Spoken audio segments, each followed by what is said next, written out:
Era uma sexta-feira comum, o tipo de dia em que ninguém espera que nada importante aconteça. O escritório estava no ritmo de fim de semana. Conversas baixas, mesas sendo arrumadas, gente já de cabeça no final de tarde. E foi exatamente nesse momento, às 17h47, que um e-mail de RH chegou no celular dela. Um parágrafo, sem nome, sem explicação. Só uma linha dizendo que seu acesso havia sido revogado por reestruturação de equipe. 3 anos de trabalho. Um projeto de 4,2 bilhões de reais. E um e-mail de RH com fonte Arial 11, encerrando tudo isso numa sexta-feira, quando ninguém mais estava olhando. Tem algo muito específico no modo como empresas cometem os maiores erros.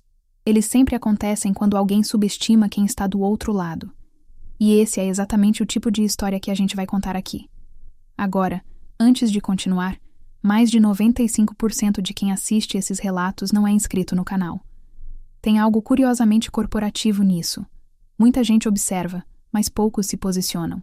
Se essas histórias fazem sentido para você, deixa o like, se inscreve, ativa o sininho e fica até o final, porque a virada dessa história é silenciosa, inevitável, e você não vai querer perder o momento exato em que a empresa percebe o tamanho do erro que cometeu. Era sexta-feira, 17h47, quando o celular de Valentina vibrou em cima da mesa. Ela estava finalizando uma planilha de fluxo de caixa, a mesma que vinha ajustando há 3 semanas, quando a notificação do e-mail corporativo apareceu na tela. O remetente era RH. O assunto: atualização de acessos, projetos solares. Ela abriu esperando um comunicado qualquer, talvez uma atualização de senha, talvez um aviso de rotina. O que encontrou foi um parágrafo único, escrito em fonte Arial 11, com o tom frio e impessoal de quem está cancelando uma assinatura de streaming. Informamos que, em razão de reestruturação de equipe, seu acesso ao repositório do projeto Solaris foi revogado a partir desta data. Sem nome. Sem assinatura. Individual. Só o brasão do RH no rodapé. Valentina leu 2 vezes, depois uma terceira. O escritório em volta dela continuava normal. Teclados clicando, alguém pedindo pizza no telefone, a impressora no corredor imprimindo algo. O mundo não havia parado, só o dela. Para entender o tamanho do que acabou de acontecer, você precisa voltar 6 anos antes. Valentina Mares entrou na Grupo Ávila Incorporações em 2018, aos 28 anos, como analista júnior de controladoria. Ela não tinha padrinho na empresa, não era sobrinha de ninguém, não veio de escola de negócios com um nome bonito na parede. Veio de uma universidade federal no interior de Minas, com uma tese sobre modelagem de risco em projetos de infraestrutura, que o orientador disse que merecia ser publicada, e nunca foi. Chegou na Ávila carregando a própria mochila, sentou numa mesa compartilhada num andar sem janela e começou a aprender como aquela empresa respirava. Em 2 anos, foi promovida a analista pleno. Em mais 2, analista sênior. Cada promoção conquistada na base do que entregava, não do que dizia nos almoços de confraternização com a diretoria, que ela raramente frequentava, porque raramente era convidada. Era o tipo de profissional que a empresa usava, mas nunca exibia. Em 2021, Valentina identificou um erro de 38 milhões, numa projeção de VPL de um projeto anterior da Ávila. Era um erro enterrado em 4 camadas de fórmulas aninhadas, do tipo que passa por 3 revisões sem que ninguém perceba. Ela percebeu numa terça à noite, sozinha, relendo uma memória de cálculo que ninguém havia pedido para ela revisar. Levou o achado para o gerente da época, um homem chamado Gustavo Pires, que usava relógio caro e tinha o hábito de repetir as ideias dos outros em voz alta como se fossem suas. Gustavo ouviu, agradeceu com um aceno de cabeça e no dia seguinte apresentou a correção ao diretor financeiro como uma descoberta da sua equipe. O nome de Valentina não foi citado. O financiamento foi barrado. A Janicid. Tempo. A empresa economizou uma auditoria do Banco Central. Numa sexta-feira, semanas depois, Valentina recebeu um vale-presente de $200 de uma loja de departamentos como reconhecimento de performance. Era esse o tamanho que ela ocupava na Ávila. Suficiente para resolver. Pequena demais para ser lembrada. Foi exatamente por isso que, quando o projeto Solaris surgiu em 2022, Valentina entrou com tudo. A empresa precisava construir um modelo financeiro capaz de convencer o Meridian Capital, um consórcio europeu com sede em Amsterdã, sério, criterioso, com auditores que desconfiavam de número redondo, a investir num projeto de 4,2 bilhões em 14 empreendimentos simultâneos, espalhados por 6 estados brasileiros. Era o maior projeto da história da Ávila. E Valentina foi designada como analista líder da modelagem. Durante 26 meses, ela praticamente viveu dentro daquele arquivo. Construiu 3 cenários completos de fluxo de caixa, curvas de sensibilidade para variações de IPCA, INCC, taxa Selic e câmbio, estrutura de garantias por fase de entrega e todas as abas de compliance que o Meridian havia exigido por contrato. Ela sabia o projeto de cor. Sabia onde cada número vinha, porque estava lá, e o que acontecia com a TIR se qualquer premissa se movesse meio ponto para cima. Esse modelo era, na prática, a espinha dorsal de uma operação bilionária, e só existia porque ela havia construído, sozinha, sem assistente, sem reconhecimento formal, numa mesa sem janela. Em março de 2024, faltando 60 dias para a apresentação ao Meridian, um novo personagem entrou em cena. Rogério Canto havia chegado à Ávila 8 meses antes, vindo de uma consultoria concorrente, trazido pelo CEO como peça estratégica para o ciclo de captação internacional. Era o tipo de executivo que enchia qualquer sala com presença, não pelo que sabia, mas pela forma como falava. Voz pausada, vocabulário importado, aquela habilidade rara de soar profundo sem dizer nada de novo. Usava óculos de grau que não precisava. Tinha o costume de interromper reuniões com perguntas que já tinham resposta e chamava todo mundo pelo primeiro nome como se fosse intimidade, quando na verdade era controle. Numa quinta-feira, Rogério convocou uma reunião de alinhamento final do projeto Solaris. Valentina não foi convidada. Soube do encontro por um e-mail encaminhado por engano por uma assistente. E nesse e-mail estava a informação que mudou tudo. Rogério havia indicado Marcelo Furtado, analista com 14 meses de casa, e 0 experiência em captação internacional, para assumir a liderança técnica da apresentação. A justificativa registrada. Perfil mais alinhado à linguagem dos investidores. Valentina leu aquela frase 3 vezes e entendeu exatamente o que ela significava. Naquela sexta-feira, quando o e-mail de RH chegou às 17h47, Valentina já carregava aquela informação há 2 dias. Mas leu a mensagem da mesma forma que qualquer pessoa leria, com o estômago caindo. Porque saber que algo pode acontecer não elimina o impacto quando acontece. Ela ficou parada na mesa por alguns minutos, olhando para a tela, enquanto o escritório ao redor dela continuava funcionando normalmente, como se nada tivesse sido tirado de ninguém. Saiu sem falar com ninguém. No caminho para casa, no metrô lotado, ela não chorou, não ligou para ninguém, não abriu o WhatsApp. Ficou olhando para o reflexo dela na janela escura do vagão. Chegou em casa, abriu o notebook, tentou acessar o repositório do Solaris pelo link salvo e recebeu a mensagem: "Você não tem permissão para acessar este documento." Fechou o notebook com cuidado, não com raiva, com cuidado. Foi até a cozinha, fez um chá, sentou na cadeira da janela e ficou em silêncio por 1 hora. Não como alguém derrotado, como alguém calculando. O que ninguém na Ávila sabia, nem Rogério, nem Marcelo, nem o RH que revogou o acesso com um clique, é que Valentina tinha um hábito técnico que ela nunca havia mencionado para ninguém. Em todo modelo financeiro que construía, ela embutia uma célula de validação oculta numa aba auxiliar sem título visível, protegida por senha, com nomenclatura aparentemente inofensiva. VLD INT V01. Não era sabotagem. Era uma assinatura. Uma prática que ela havia desenvolvido depois do episódio de Gustavo Pires, depois de ver seu trabalho ser apresentado como de outro, sem que houvesse qualquer rastro do que ela havia feito. A célula continha uma fórmula de integridade cruzada que conectava as premissas de entrada com os resultados de saída. Se qualquer valor fosse alterado nas premissas sem atualização correspondente nas memórias de cálculo, a célula sinalizava silenciosamente um erro de consistência. Invisível para quem não soubesse onde procurar, mas com impacto real e progressivo nos cálculos de taxa interna de retorno. Era como uma costura escondida no forro de um terno. Só quem fez sabia onde estava. Marcelo Furtado assumiu o modelo com a confiança de quem não sabe o tamanho do que está segurando. Era um analista aplicado, sem má intenção, mas completamente fora do nível técnico exigido por aquela operação. A primeira coisa que fez foi reformatar a apresentação para deixar mais visual, palavra dele num e-mail interno.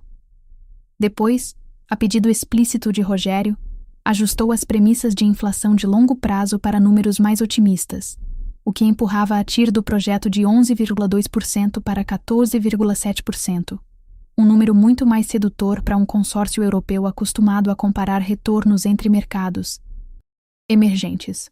O problema é que essa alteração foi feita diretamente nas células de entrada, sem atualização nas memórias de cálculo vinculadas. E ao limpar as abas que julgou desnecessárias, Marcelo apagou quase tudo, exceto uma. A Molid Init V01 estava travada com senha e sem identificação visual. Ele simplesmente não sabia o que era. Então deixou para lá. E foi exatamente aí, naquele momento de negligência técnica completamente banal, que a célula entrou em estado de erro silencioso e começou, lentamente, a fazer o seu trabalho. Nos 60 dias entre a demissão silenciosa e a apresentação ao Meridian, Valentina fez 3 movimentos, todos legítimos, todos cirúrgicos. O primeiro, solicitou ao departamento de TI, por protocolo interno padrão, o log completo de acessos ao repositório do Solaris referente ao período em que trabalhou no projeto. A justificativa era simples e irrefutável: comprovar horas trabalhadas para fins de bônus proporcional. Era um pedido que qualquer analista poderia fazer. O log chegou por e-mail em 48 horas, num arquivo PDF de 34 páginas. Nele estavam registrados, com carimbo de data, hora e usuário, todos os acessos ao modelo ao longo de 26 meses. Os 847 dias de trabalho de Valentina estavam documentados com precisão milimétrica. A reescrita de autoria feita por Marcelo existia apenas na camada de exibição do repositório, uma fachada visual. Nos logs de servidor, a história real estava intacta e inacessível para qualquer edição retroativa. Valentina imprimiu o documento, colocou numa pasta e guardou numa gaveta em casa. Depois foi dormir. Não havia pressa. A apresentação ainda estava a 58 dias de distância. O segundo movimento foi mais delicado. Valentina ainda tinha acesso ao e-mail corporativo, porque ninguém havia formalizado seu desligamento, apenas revogado o acesso ao repositório. Era uma falha burocrática pequena, do tipo que acontece quando uma demissão é executada com pressa e sem protocolo completo. Vasculhando os arquivos, enviados e recebidos dos últimos meses, ela encontrou uma cadeia de e-mails entre Rogério e Marcelo, onde o diretor instruía explicitamente o ajuste das premissas de inflação para adequar a narrativa à expectativa do Meridian. A palavra usada era ajuste, mas o impacto era outro. Um modelo financeiro apresentado a investidores internacionais, com premissas deliberadamente alteradas sem correspondência nas memórias de cálculo auditadas, era, no vocabulário jurídico do mercado financeiro, internacional, misrepresentation, e dependendo do contrato assinado com o Meridian, poderia configurar quebra de cláusula de boa-fé. Valentina não era advogada, mas era analista financeira sênior há anos e sabia exatamente o peso daquelas palavras. Fez uma cópia dos e-mails, guardou offline e não comentou com ninguém. O terceiro movimento viria logo depois. O terceiro movimento foi o mais silencioso de todos. Valentina contactou, por mensagem pessoal, um ex-colega de faculdade que trabalhava na área de compliance do Meridian Capital Brasil. Não mencionou a Ávila, não mencionou o Solaris. Fez apenas uma pergunta técnica genérica sobre os critérios de auditoria interna que o fundo aplicava em modelos financeiros recebidos de parceiros. A resposta chegou numa tarde de domingo, longa e detalhada, com aquela generosidade de quem adora falar do próprio trabalho. O Meridian tinha um processo de due diligence técnica independente, onde a própria equipe refazia todos os cálculos a partir das premissas declaradas. Se houvesse qualquer inconsistência entre as premissas e os resultados finais, o protocolo automático era acionar o departamento jurídico antes de qualquer aprovação de aporte.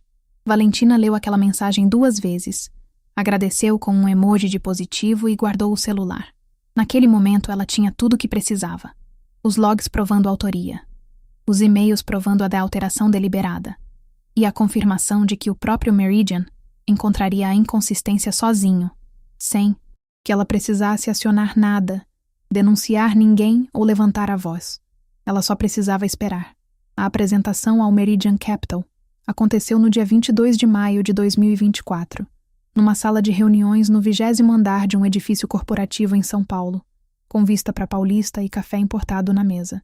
Rogério Canto conduziu com a desenvoltura de sempre.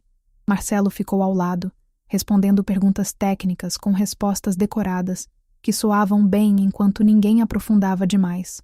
A TIR de 14,7% foi apresentada com um slide limpo, fonte grande, cor azul institucional. Os representantes do Meridian ouviram, fizeram anotações, agradeceram e disseram que dariam retorno após o processo interno de validação. Foi considerado um sucesso. Rogério postou no LinkedIn naquela mesma noite. Mais um passo na construção do maior projeto de expansão urbana da história da Ávila. Orgulho de liderar este time. O post teve 340 curtidas. Valentina não curtiu. Estava em casa com o log de acessos na gaveta, os e-mails salvos offline e uma paciência que só pertence a quem sabe exatamente o que está por vir. 15 dias depois, a equipe de due diligence do Meridian abriu o modelo financeiro e começou a revalidar os cálculos do zero. A inconsistência de 0,3% nas fórmulas de sensibilidade foi encontrada numa terça-feira de manhã pela equipe técnica do Meridian. Eles solicitaram esclarecimento formal à Ávila. Rogério pediu a Marcelo que respondesse. Marcelo não conseguiu explicar a origem da discrepância, porque não havia construído nenhuma das fórmulas que estava assinando. A resposta enviada ao Meridian foi vaga, cheia de jargão e sem substância técnica real. O fundo pediu acesso à memória de cálculo completa. Rogério, em pânico visível, contratou um consultor externo às pressas e pediu que reconstruísse a memória em 72 horas. O consultor abriu o arquivo, vasculhou cada aba e encontrou a célula VLD INT V01, travada por senha, sem título, sem identificação. Reportou a Rogério que havia uma estrutura protegida no modelo, cuja senha era desconhecida e cuja função era impossível de determinar sem acesso interno. Rogério ficou em silêncio por alguns segundos no telefone. Depois perguntou, com uma voz que já não tinha mais nada de pausada nem de segura: "Você tem o contato da Valentina Mares?" Rogério ligou numa quinta-feira de manhã. Tom cordial, quase afável. O mesmo tom que ele usava quando queria algo de alguém sem admitir que precisava. Disse que havia uma questão técnica pontual no modelo e que precisava da colaboração dela para resolver rapidamente junto ao cliente. Valentina ouviu tudo sem interromper. Quando ele terminou, ela respondeu com calma absoluta que qualquer colaboração precisava ser formalizada por escrito, via e-mail corporativo, com autorização do jurídico, especificando exatamente quais elementos técnicos precisavam de esclarecimento, já que seu acesso havia sido revogado e ela não tinha mais vínculo formal com o projeto. Ele hesitou. Concordou. O e-mail chegou em 2 horas. Valentina respondeu solicitando restabelecimento de acesso ao repositório, cópia dos logs de alteração desde março de 2024 e confirmação de que sua colaboração seria documentada com autoria reconhecida. O jurídico da Ávila, sem entender o tamanho do que estava assinando, aprovou tudo. Com acesso reestabelecido, Valentina abriu a célula, identificou e documentou o erro num relatório técnico de 14 páginas e entregou ao jurídico da Ávila com cópia, automática para o e-mail institucional do Meridian Capital, conforme protocolo de compartilhamento que ela mesma havia configurado quando ainda era responsável pelo projeto. Ninguém havia desativado esse protocolo. Ninguém havia pensado nisso. Rogério Canto pediu afastamento por razões pessoais 11 dias depois da suspensão do projeto. Marcelo foi realocado para uma função administrativa sem contato com clientes externos. O projeto Solaris foi suspenso por tempo indeterminado e o nome que havia sido apagado de todos os documentos voltou a circular nos corredores da Ávila, não com admiração, mas com aquele respeito desconfortável de quem percebe tarde demais o tamanho do erro que cometeu. Valentina não foi chamada de volta. Não recebeu pedido de desculpas. Não apareceu em nenhuma nota oficial. Mas 3 semanas depois do afastamento de Rogério, chegou um e-mail direto do Meridian Capital, sem intermediário, sem o brasão da Ávila no rodapé, perguntando se ela estaria disponível para uma conversa sobre uma posição de analista sênior de estruturação financeira na equipe deles. Desta vez, ela colocou o próprio nome na assinatura. Se você chegou até aqui, provavelmente já sentiu algo parecido. O trabalho invisível, o crédito roubado, o silêncio de uma decisão que não te consultou. Se esse relato tocou em algo que você viveu, ou que alguém próximo a você já passou dentro de uma empresa, compartilha essa história com essa pessoa. Se inscreve no canal para não perder os próximos relatos, porque tem muito mais por vir. E me conta aqui nos comentários de qual cidade você está assistindo e se você já foi o nome que alguém tentou apagar.